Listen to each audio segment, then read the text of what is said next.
This is CBN NewsWatch. And thanks for joining us for CBN NewsWatch. I'm Heather Sells. Freedom of speech is under fire now, possibly more than ever, on college campuses, with this fundamental American freedom being stripped from students and professors. CBN's George Thomas joins us now with the latest examples of threats to free speech, especially for Christians and conservatives and their biblical stands on the issues. George? That is correct. And Heather, our first example comes from the state of Texas. Baylor University, a Christian institution, is trying to stop Matt Walsh, a Christian author and blogger, from speaking on campus next week. Walsh was invited by Baylor's Young Americans for Freedom chapter to give a speech titled "The War on Reality: Why the Left Has Set Out to Redefine Life, Gender, and Marriage." Well, it did not sit well with some students, and so they circulated a petition that you see here to stop him from speaking on the topic from a biblical perspective. The petition accuses Mr. Walsh of spreading harmful hate speech. Some students even vandalized posters advertising the event. Walsh took to Twitter saying he simply wants to express a point of view, is trying to have a good sense of humor about the protest, and is asking students to try to have a rational dialogue with him. By the way, organizers say the event scheduled for April 9th is now sold out. The second case we go to involves Yale Law School students saying students who work for Christian groups supporting biblical teaching on marriage being between one man and one woman will no longer receive school financial support. The controversy erupted when an attorney with Alliance Defending Freedom was invited to speak on campus about a baker who, for religious reasons, refused to make a wedding cake for a gay couple. A number of Yale's liberal groups, including the LGBTQ advocacy group Outlaws, protested the speech and the school's financial help to conservative students. Yale responded by pulling the funding for them only. Texas Senator Ted Cruz is also now involved. He sent a letter to the dean of the law school saying its new policy is, quote, transparently discriminatory and intended to blacklist Christian organizations, and he has threatened legal action against them. And finally, to New York, where Janique Stewart, an African-American pro-life speaker, was recently disinvited from giving an address at Cornell University. Stewart was scheduled to speak on her views on abortion and sexuality. She said Cornell canceled her appearance because she believed in the biblical definition of marriage and that sex should be reserved for the marriage covenant. She wrote on Facebook, "It was explained to me that having someone on campus who believed the way I did was tantamount to allowing a racist to speak who held pro-slavery and pro-Holocaust views." Heather, those are just some of the latest examples of American universities and colleges trying to silence free speech. Yeah, a lot of concern and a lot happening right now. Exactly. Thanks, George. You're welcome. Well, Christian conservative writer Matt Walsh joins us now with more on the controversy over his invitation to speak at Baylor. Thanks for joining us, Matt. Thanks for having me. Well, first of all, were you surprised that students at a Christian college petitioned against your visit? I wish I could say I'm surprised, but we know that there are some very good Christian schools out there, but there are also a lot of Christian universities that just use that title and some of the benefits that go along with it, but don't seem to really emphasize the gospel or Christian truth to any degree at all. So, no, I wish I could say it surprised me, but it's kind of what you expect from Christian universities now. Tell us about your speech and why you think it has become offensive even to young Christians on college campuses. Well, the speech is to talk about the efforts in our culture to redefine these three pillars of human civilization, which would be life, marriage, and gender, which I realize are three of the hottest topics, right, and three controversial topics. That's not why I chose it. I chose it because these are controversial, these are hot topics, because they are so important, and because I don't think we can't get anywhere else in our dialogue on any other issue until we first established what is the truth on these subjects.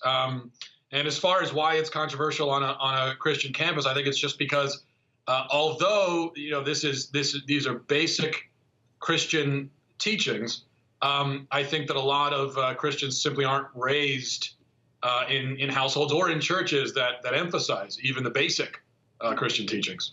Well, I'm interested in your strategy going forward. You have a sold-out crowd at your Baylor event. Do you think it will be a difficult crowd? How are you preparing for this?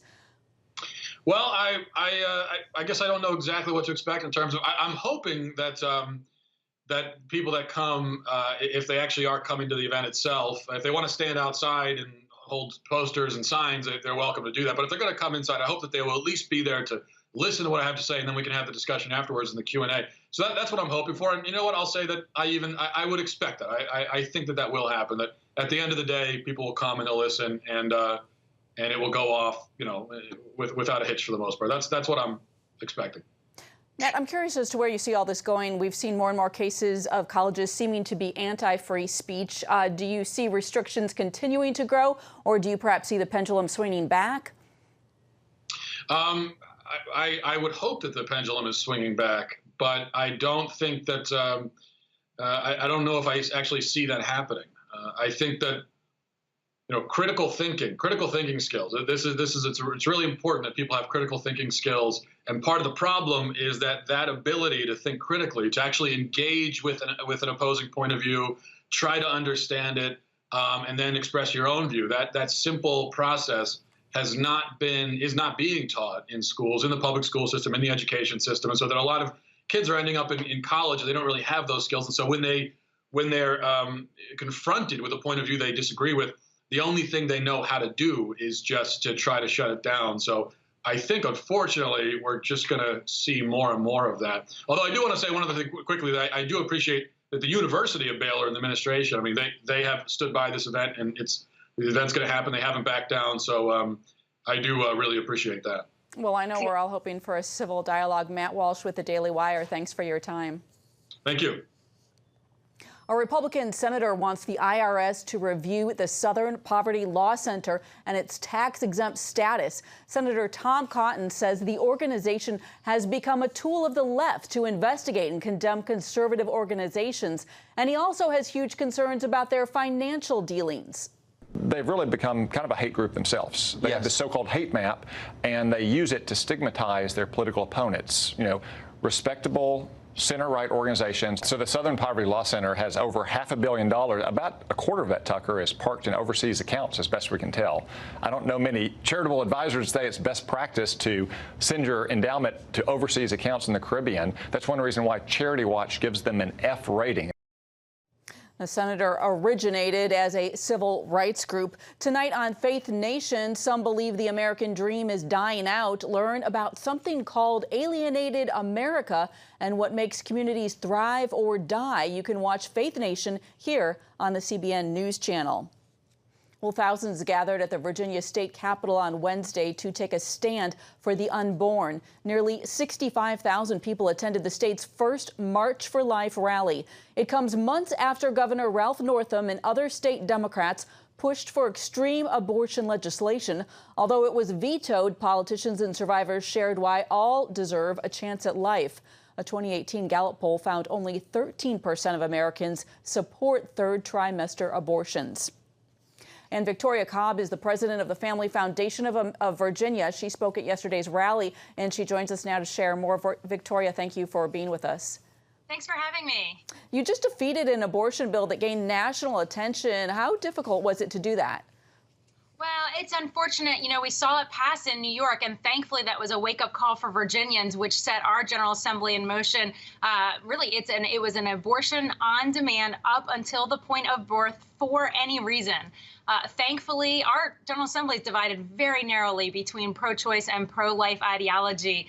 So we were able to defeat that. But unfortunately, we can see by comments even made by our governor about post-birth infanticide that there are so many that still in our leadership that hold just absolutely abhorrent views that are way outside the mainstream of Virginians. Yeah, and I want to correct something we just said. Apparently it was 6,500 at the rally, not 65,000. But talk a little bit about the rally, and why did you decide to hold the first March for Life rally in Virginia at this point in time?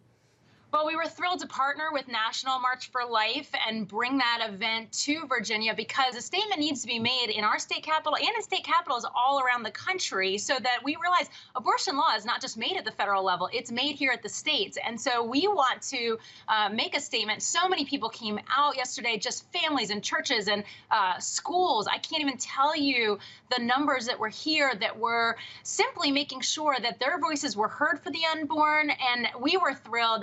In the middle of this event, the entire Republican House and Senate caucus both walked out separately out of their caucus meetings to come see this rally because they even understood it to be, we had one reporter describe it as the largest non-inaugural crowd they had seen at the Capitol. That's the level of enthusiasm that was there, and that's the statement that was being made. And thankfully, the legislators took notice, and our goal is that they take that vision of all those pro-lifers into their policy making, that they understand when these bills come up, these are all the people that are going to be behind them as they make pro-life policies in the future. It sounds really like quite a moment, and I know Virginia is being called a test state on how abortion will impact the upcoming elections. What are your thoughts on how this rally's turnout and just the whole mood there shows about late-term abortion sentiment in the state? We do think the mood is shifting. We do think people are beginning to wake up and realize that abortion is something that we cannot tolerate at any stage, let alone at these late stages. And our message yesterday was very much about carrying this pro-life message into the election. We are going to have all 140 of our state House of Delegates and Senate seats up for election this November. So people will get that first look as the momentum starts to shift. Eyes are always on Virginia because of our off-year elections.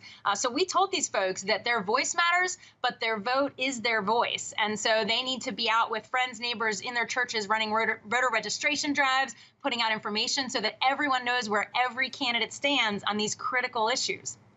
Yeah, well, the timing of Virginia's elections being this year really gives it a spotlight in terms of the country. Victoria Cobb, thanks for your time. Thanks for having me. Coming up, tackling one of the toughest problems facing men and women when they leave prison and need a second chance. CBN presents The I Wills of God, your path to overcoming fear and anxiety. We're going to talk about some of the incredible promises God has made to His children. In Pat Robertson's newest teaching, you'll discover the I wills of God. I will rescue him, protect him, answer him, be with him in trouble, deliver him, honor him, satisfy him with long life, show him my salvation, and see amazing stories of God's promises in action. What I felt was loved and treasured. God spared my life twice in 3 days. The good Lord had given me a second chance. Break free from stress and despair. The Lord doesn't want you to live in fear, but to know the rewards given to those who love God. Call 1-800-700-7000 or visit CBN.com. The I Wills of God, your path to overcoming fear and anxiety. Hello, I'm Terry Newsom. Did you know there are more than 148 million orphans in the world today? 148 million. But it was 3 little girls that taught me about the plight of orphans. My husband and I spent nearly a month immersed in the daily activities of a Ukrainian orphanage as we waited to adopt 3 sisters. I saw firsthand the utter loneliness, the pain of rejection, and the overwhelming desire to be loved. That experience changed me forever. And out of it grew a ministry from my heart called Orphan's Promise. Today, we're helping orphans and vulnerable children in more than 50 countries worldwide. Thousands of children are now in safe homes. They're being educated, and they're learning life skills. I'm asking you to join with me and become family to these children. Will you call the number on your screen right now? Because every child deserves a chance to be happy. The president is moving forward with a second bill focused on criminal justice reform. This week, he announced plans to support the Second Step Act, which will help ex-cons find employment. It is a follow-up to the First Step Act, which gave prisoners a second chance through rehabilitative programs and sentencing reform. Brett Tolman joins us now with more on this legislation. He's the former U.S. Attorney for Utah and counsel to the Senate Judiciary Committee under Senator Orrin Hatch. Thanks so much for joining us. Thanks for having me. So it's interesting, you've had a career fighting for tougher sentences, and now you are supporting criminal justice reform. What has motivated you? You know, it's interesting. I got into being a prosecutor because I wanted to be tough on crime and put bad guys in jail. We all have experiences that shape our path forward. Our family was the victim of a horrible crime when I was 12 years old, and thought that was, you know, the way that my career would go. Halfway through, I think, my time as a federal prosecutor, I started to realize that there are better and smarter ways to reduce recidivism, and punishment is not the one way that's going to get us to reduce crime. So interesting. Well, you are backing the Second Step Act, which aims to help prisoners re-enter society and find work. This, of course, is an incredible challenge. How is this piece of legislation going to try and meet that challenge? You know, I think it's really more than just one more piece of legislation. It's going to be a combination of legislation as well as efforts to bring corporate America, the business community, around to start to give a chance or a shot at those coming out of prison, getting work, getting education. Recidivism is reduced drastically if they have a job. And so the second step that was referenced by the president, I think, is going to have, you know, several facets, but it's going to focus on their reentry into the community. Will this legislation give business owners who fear giving ex-cons a job for a number of reasons an incentive to do so? Yeah, I think it's possible you can incentivize them, but there's a lot of, you know, thoughtful people and brighter than myself working on these issues, and they've come up with, for example, a balanced approach where you allow somebody to fill out an application without indicating their criminal history. You get an interview, then the employer can ask about criminal history. It just gives them a chance before, you know, their application is thrown away before they even get an interview. What are you seeing politically on this? How difficult might it be to find support for this legislation? Well, what we're seeing is conservatives like myself, Senator Lee, and others like to repeat the phrase that we're involved in criminal justice reform, not despite us being conservatives, but because we are conservatives. We care about the cost of our criminal justice system on our budget as well as the human cost, and we care about reducing crime. And if that's true, then we'll figure out a way just to do those things. All right. Well, Brett Tolman, thank you so much for your time. Thank you. Still ahead, the Argentinian-born evangelist who preaches to packed-out crowds in major cities now has his story told in a major motion film. We'll take a look at the brand-new biopic on Louis Palau.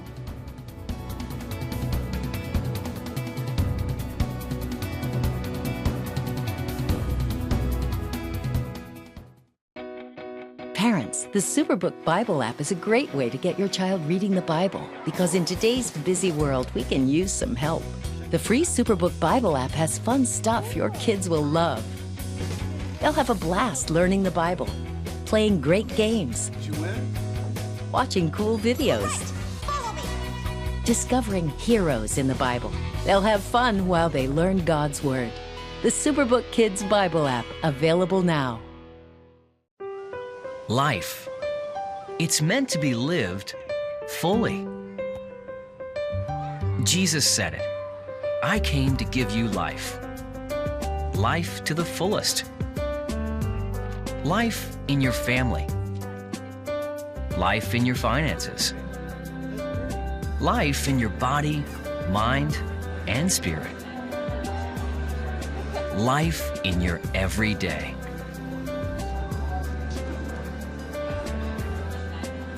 At CBN.com, we're taking what Jesus said seriously. We're here to help you discover life. Life. Live it fully. CBN.com.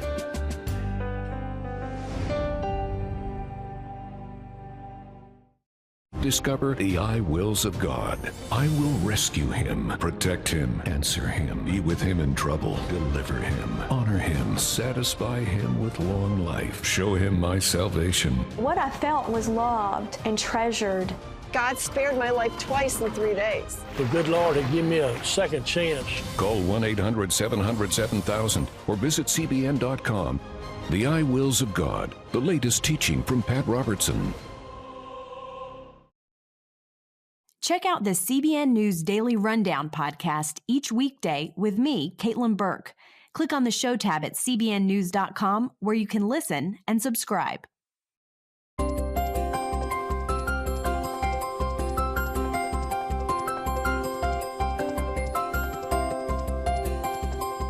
He's been called the Billy Graham of Latin America, and now a new movie capturing the life and the legacy of evangelist Luis Palau hits theaters across the country this Thursday. The film is called Palau, and Jenna Browder has a sneak peek with the actor who plays Palau. It's a movie sure to inspire. The life story of evangelist Luis Palau. From humble beginnings in Argentina to the world stage where he's reached millions for Christ. We sat down with the actor who plays Luis, Gaston Pauls, to find out what the experience was like. We'll get to that, but first, here's how the two men met and came together to work on this project. I met him a long time ago in Buenos Aires. It was at one of Luis's famous festivals. Gaston, a well-known actor and TV personality in Latin America, was there to make a documentary. So I went there, not to talk with Luis, but to talk with the audience, because I was really curious about this man. How can he bring a lot of people, maybe millions of people, just to hear what he has to say? So I went there, I made that TV show documentary, and after that he called me on the phone just to say thank you for that documentary that you did about me, and maybe God one day will bring us together again. 2 years ago I received a phone call just to say that they were thinking, the Palau Association, they were thinking about doing a movie about his life, and they were considering me for the main role. The movie begins when Luis is just a boy. When the Spirit of God throws you to the cross, don't you hesitate. As a young man, he started by sharing God's word on the radio and preaching on the streets. And the life I now live in the flesh, I live by faith. Gaston plays him as an adult, beginning at seminary in Oregon.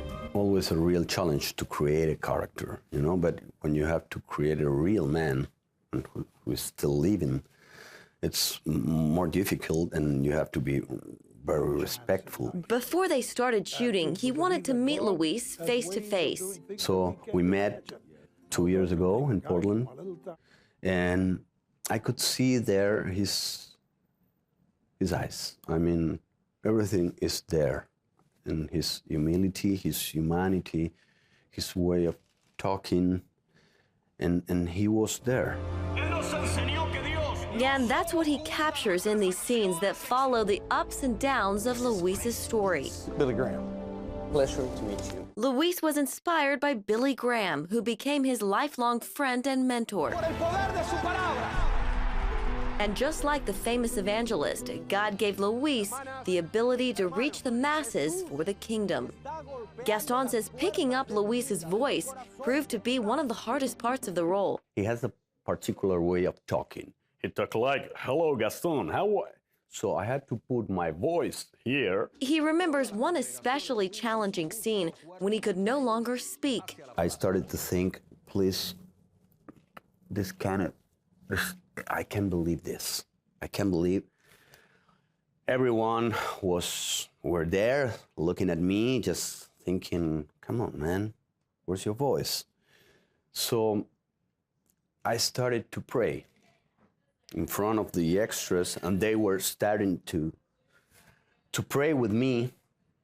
And maybe, I can't remember exactly, but 20 minutes after that, my voice came back. And better, my voice was like never before, Just like Luis's message, Gaston says he hopes this movie changes hearts. This movie can bring us, I hope, the possibility of a better world, a a world with more light, with more hope. He says it changed his. Maybe it's one of the most important projects in my whole life. Jenna Browder, CBN News. The film will be in theaters for 2 days only, today and Saturday. You can find out where it is playing by going to our website at cbnnews.com. Well, the first sound I remember as a little barefoot boy was my daddy's Martin guitar. Coming up, the latest sounds from one of Christian music's favorite artists. Climbing up Foggy Mountain and finding my way home to the sound of the banjo. When you give, smiles grow bigger. When you care, homes are happier.